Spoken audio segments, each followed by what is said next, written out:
नमस्कार दोस्तों, आप लोगों का बहुत बहुत स्वागत है देश के सबसे नंबर 1 न्यूज़ चैनल में। जी हाँ दोस्तों, इस वक्त की देश दुनिया की सबसे बड़ी खबरें निकल कर आ गई हैं जो कि आप लोगों के लिए जान लेना बहुत ज़्यादा ज़रूरी है। जानेंगे दोस्तों एक एक कर सारी बड़ी खबरें। सबसे पहले जो बड़ी खबर निकल कर आ रही है वो पॉल घर से मॉब लिंचिंग को लेकर आ रही है। बताएंगे किस तरीके से मुसलमानों को बदनाम करने की साजिश की गई है। दूसरी बड़ी खबर में जानेंगे एजाज खान को लेकर जो है बड़ी खबर निकल कर आ रही है। एजाज खान को जानबूझकर बनाया गया है निशाना और जानबूझकर जो है एजाज खान को नहीं निकलने देने की हो रही है प्लानिंग। तीसरी बड़ी खबर में जानेंगे किस तरीके से ममता बनर्जी भड़क गई हैं और कहा है कि यहाँ पर जानबूझकर जो है दिल्ली सरकार जो है यानी केंद्र सरकार जो है वो हमें टेस्टिंग किट नहीं देना चाह रही है। चौथी बड़ी खबर में जानेंगे, आप लोगों को बता दें एक बार फिर से असदुद्दीन जो है भड़के हैं। कहा है जो मासूम लोग हैं उनके साथ हो रहा है खिलवाड़। पांचवी बड़ी खबर में जानेंगे, आप लोगों को बता दें राहुल गांधी के अमेठी में जो उनका जल कार्यालय है उस पर जहाँ पर छापा पड़ा है रविवार के दिन, उसके बारे में भी विस्तार से जानेंगे। और कितने संक्रमितों के आंकड़े बढ़े हैं ये सब विस्तार से जानेंगे। सारे खबरें एक एक कर जानेंगे। चलिए सबसे पहले बढ़ते हैं सबसे बड़ी खबर की ओर। बताएं दोस्तों, सबसे पहले जो बड़ी खबर निकल कर आ रही है वो पॉल घर मॉब लिंचिंग को लेकर आ रही है। जी हाँ, बता दें आप लोगों को जो पॉल घर मॉब लिंचिंग में जो लोग थे वो एक ही धर्म के लोग थे और एक ही धर्म के लोगों ने ही किया। आप लोगों को बता दें जिस तरीके से यहाँ पर पॉल घर में जो मॉब लिंचिंग हुई है उसको उसमें सभी साधु संत थे, उसको लेकर यहाँ पर मुसलमानों को बदनाम करने की कोशिश की जा रही थी कि ये सब जो है यहाँ पर इसमें मुसलमानों का हाथ है, किसी और धर्म को का हाथ है। इस तरीके से मुसलमानों को यहाँ पर बदनाम करने की कोशिश इसमें की जा रही थी।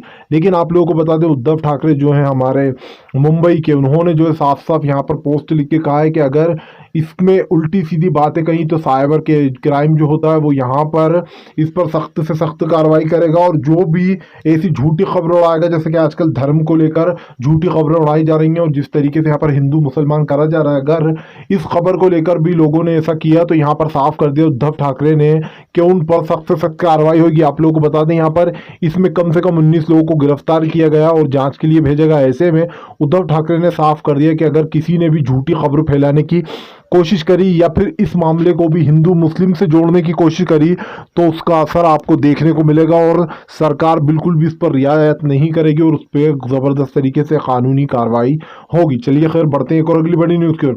बता दें अगली जो बड़ी न्यूज़ निकल कर आ रही है असदुद्दीन ओवैसी को लेकर आ रही है। असदुद्दीन ओवैसी ने कहा आखिर गरीब लोग कब तक ऐसे ही परेशान होते रहेंगे और सरकार जो है हाथ पे हाथ धर के बैठी है। आप लोगों को बता दें दरअसल सरकार के द्वारा अभी तक टेस्टिंग किट को लेकर कुछ भी नहीं हुआ। सरकार ने सबसे आखिरी में ऑर्डर दिया था, ऐसे में जो चीन है वो दूसरी जगहों पर टेस्टिंग किटें भेज रहा है, लेकिन हमारे इंडिया में अभी तक टेस्टिंग किट अवेलेबल नहीं है। इसी को लेकर डॉक्टरों ने भी चिंता जताई थी।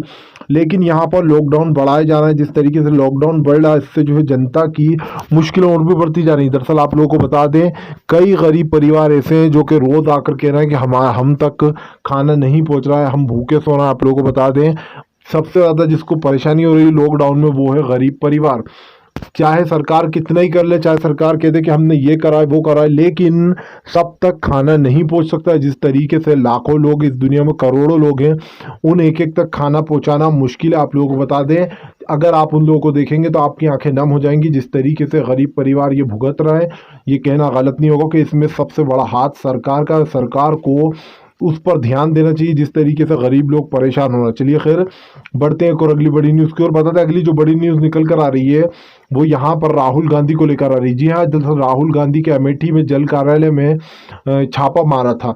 जिस तरीके से छापा मारा गया, उनकी जो यहाँ पर जो भी सामग्रियाँ रखी थी उनको टेस्टिंग के लिए दिया गया। इस पर जो है राहुल गांधी ने और आप लोगों को बता दें सोनिया गांधी ने साधा सरकार पर निशाना। कहा जानबूझकर जो है सरकार ऐसा कर रही है, हमारे पीछे पड़ी। आप लोगों को बता दें जिस तरीके से यहाँ पर कोई खबर नहीं दी गई कि छापा पड़ने वाला है, ना ही ये बताया सरकार ने साफ साफ इनकार कर दिया कि वहाँ पर कोई छापा नहीं पड़ा। इसमें जो है राहुल गांधी और सोनिया गांधी ने सरकार पर साधा निशाना। खैर चलिए बढ़ते हैं और अगली बड़ी न्यूज़ की ओर। बता दें अगली जो बड़ी न्यूज़ निकल कर आ रही है वो यूपी से आ रही है। जी हाँ, यूपी में लगातार जो है यहाँ पर कोरोना का खतरा तो बना ही है, लेकिन उसी के साथ साथ जो यूपी पुलिस है वो मुसलमानों के साथ काफ़ी बुरा व्यवहार करती हुई नजर आ रही है। अभी एक इंसान की जो है मौत हो गई। ऐसे में यहाँ पर यूपी सरकार पर जब सवाल उठे तो यूपी सरकार ने कहा कि वो उसकी हम टेस्टिंग करेंगे, उसकी जांच करेंगे और यहाँ पर जिस लड़के की हत्या हुई थी, जिस लड़के की मौत की गई है, उसी पे बोल दिया कि यहाँ पर वो ड्रग्स लेता था। दरअसल आप लोगों को बता दें, यूपी पुलिस हमेशा से ही अपनी गुंडागर्दी के लिए जानी जाती है। यूपी में हमेशा जो है यहाँ पर योगी आदित्यनाथ की सरकार रही है, लेकिन आजकल योगी आदित्यनाथ के सुर बदले बदले लग रहा है। दरअसल आप लोगों को बता दें, योगी आदित्यनाथ ने कहा कि मुसलमान भाइयों के रमज़ान शुरू होने वाले हैं, ऐसे में उनको खान पान डबल लगता है, ऐसे में उनका जो खान पान का पूरा ध्यान रखा जाए और मुसलमानों को कोई भी दिक्कत ना हो। आप लोगों को बता दें, योगी सरकार इससे पहले मुसलमानों के खिलाफ थी, लेकिन जिस तरीके से योगी सरकार बदल रही है, एक तरीके से यहाँ पर योगी सरकार की वाहवाही हो रही है। लेकिन आप लोगों को बता दें, कई लोगों को इस पर शक भी है कि आगे चल के योगी आदित्यनाथ का ये कुछ प्लान तो नहीं है। दरअसल आप लोगों को बता दें, योगी आदित्यनाथ ने CAA और NRC के खिलाफ जब धरने चल रहे थे, उसके दौरान मुसलमानों पे काफ़ी कुछ जुल्म किए, जिसको भुलाना नामुमकिन। आप लोगों को बता दें, इसके बाद भी यहाँ पर काफ़ी लोगों ने सवाल उठाया यूपी सरकार पर कि जिस तरीके से अगर कोई अनाज लेने भी निकल रहा है तो उस पर बहुत बुरी तरीके से पुलिस जो है वॉर कर रही है और उनको ज़बरदस्त तरीके से पीट पीट कर भगा रही है। ऐसे में योगी सरकार यानी कि जो यूपी सरकार है, उस पर काफ़ी ज़्यादा सवाल उठते हुए नजर आ रहा है। खैर चलिए बढ़ते हैं एक और अगली बड़ी न्यूज़ की ओर। बता दें, अगली बड़ी जो न्यूज़ निकल कर आ रही है वो दिल्ली सरकार को लेकर आ रही है। जी हाँ, दिल्ली सरकार छूट देने वाली थी 20 तारीख से, लेकिन दिल्ली सरकार ने कस दी लगाम। ऐसे में दिल्ली सरकार यानी केजरीवाल सरकार ने फैसला लिया है कि यहाँ पर सभी जो गरीब लोग हैं उनका पूरी तरीके से ध्यान रखा जाए, क्योंकि ये लॉकडाउन जिस तरीके से बढ़ा है और उन्होंने सोचा था कि कुछ छूट दी जाएगी, कुछ नियम बदलाव किया जाएगा, लेकिन ये बदलाव नहीं बदलेगा। और ऐसे में योगी सरकार का ये सख्त फैसला है यूपी सरकार का कि यहाँ पर केजरीवाल ने साफ साफ कहा है कि वैसे ही लॉकडाउन चलेगा जैसे चल रहा था, लेकिन जनता का पूरा पूरा ध्यान रखा जाए। और जिस तरीके से हिंदू मुसलमान किया जा रहा है, जिस तरीके से हिंदू मुसलमान के नाम पर जो लड़ाइयाँ हो रही हैं, उसको लेकर भी यहाँ पर यूपी दिल्ली सरकार ने कहा कि ये सब बहुत गलत बात है और जो है किसी भी चीज़ को धर्म से जोड़ना बहुत ज़्यादा गलत है, क्योंकि हिंदू और मुस्लिम भाई सबसे ज़्यादा जो है यहाँ पर हिंदू मुस्लिम सिख ईसाई ये सब मिलजुल कर रहते हैं। ऐसे में यहाँ पर दिल्ली सरकार ने भी आदेश दिया कि ऐसी चीज़ों को बिल्कुल बढ़ावा नहीं देना चाहिए। खैर चलिए बढ़ते हैं एक और अगली बड़ी न्यूज़ की ओर। बता दें, अगली जो बड़ी न्यूज़ निकल कर आ रही है वो अमित शाह को लेकर आ रही है। जी हाँ, अमित शाह पर फिर से एक बार लोगों ने कसा है तंज। आखिर कहाँ गया वो देश का रखवाला अमित शाह, जो कि सबसे आगे दिखता था। आप लोगों को बता दें, दरअसल अमित शाह जब से कोरोना वायरस का ये कहर शुरू हुआ है, तब से ही अमित शाह जो है गायब हो गए। इस ऐसे में उन लोगों ने उनका नाम रख दिया था तड़ीपार। दरअसल आप लोगों को बता दें, एक बार सांसद में उनको तड़ीपार बुलाया गया था। जब से लोग उनको तड़ीपार कहने लगे और ऐसे में सोशल मीडिया पर अमित शाह लगातार ट्रेंड कर रहे हैं, सब लोग पूछ रहे हैं कहाँ गया तड़ीपार। आप लोगों को बता दें, यहाँ पर गृह मंत्री अमित शाह पर काफ़ी ज़्यादा सवाल उठ रहे हैं, क्योंकि जब से कोरोना शुरू हुआ है तब से वो एक भी बार नहीं दिखे, सिर्फ और सिर्फ PM मोदी दिखे। ऐसे में सरकार पर सवाल उठते हैं कि आखिर जो इंसान कहता था कि मैं देशभक्त हूँ, देश के लिए ये करूँगा वो करूँगा, वो आखिर गया तो गया कहाँ। खैर चलिए बढ़ते हैं एक और अगली बड़ी न्यूज़ की ओर। बता दें, अगली जो बड़ी न्यूज़ निकल कर आ रही है वो उद्धव ठाकरे जी को लेकर आ रही। जी हाँ, लगातार कोरोना का केस जिस तरीके से मुंबई में बढ़ रहा है, उसको लेकर यहाँ पर उद्धव ठाकरे ने एक बात बोली है। कहा है कि अगर किसी को भी ऊपर वाला ना करे कि कोरोना को आपको लगता है कि आपको कोरोना संक्रमित हो गए हो आप, तो इसको छुपाना बिल्कुल नहीं है और डरना बिल्कुल नहीं है, क्योंकि आप घर बिल्कुल सही होकर जाओगे अगर आप सही समय पर बता दोगे।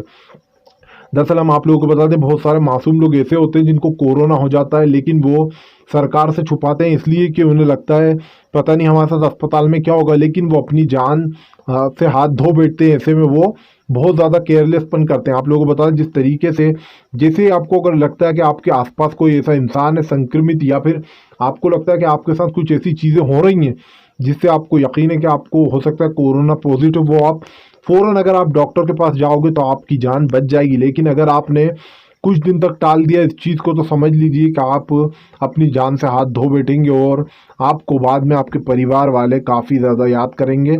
चलिए खैर बढ़ते हैं एक और अगली बड़ी न्यूज़ की ओर। बता दें, अगली जो बड़ी न्यूज़ निकल कर आ रही है वो यहाँ पर सऊदी अरब को लेकर आ रही है। जी हाँ, सऊदी में ज़बरदस्त तरीके से यहाँ पर आप लोगों को बता दें, अरब में ज़बरदस्त तरीके से विरोध चल रहा है। दरअसल जिस तरीके से मुसलमानों को टारगेट किया जा रहा है, इसको लेकर पहली बार किसी अरब देश ने जो चिंता जताई है और मोदी सरकार पर लगाम कसने की कोशिश की। आप लोगों को बता दें, यहाँ पर जिस तरीके से मुसलमानों के साथ हो रहा है, जिस तरीके से NRC, NRP, NPR और अब जो है यहाँ पर गोदी मीडिया, तो यहाँ पर बताया जा रहा है कि अरब से जो है यहाँ पर गोदी मीडिया को बैन करने की बात चल रही है। जी हाँ, आप लोग जानते हैं कि अरब देश सबसे बड़ा और सबसे अमीर देश है। ऐसे में अगर अरब देश ने बोल दिया गोदी मीडिया पर हमला, तो गोदी मीडिया की बन जाएगी घिग्गी और सब भूल जाएंगी गोदी मीडिया के क्या वो झूठ बोल रही थी और क्यों कर रही थी। वैसे भी जब से उद्धव ठाकरे ने इन सब के खिलाफ जो एफआईआर दर्ज की तभी से इन सब के सुर बदले बदले से नजर आ रहा है। खैर, आप लोग अगर दिल से मोदी जी की, पीएम मोदी की इन सभी नीतियों का दिल से विरोध करते हो तो इस वीडियो को दिल से लाइक करके, चैनल को सब्सक्राइब करके इस वीडियो को ज़्यादा से ज़्यादा शेयर करो, ताकि हमारे हर भाई को सच्ची खबर मिल पाए और गोदी मीडिया से वो हमेशा बच के रहें। हमारा एक ऐसा नंबर 1 चैनल है जो कि हमेशा आप लोगों को सच बताता है।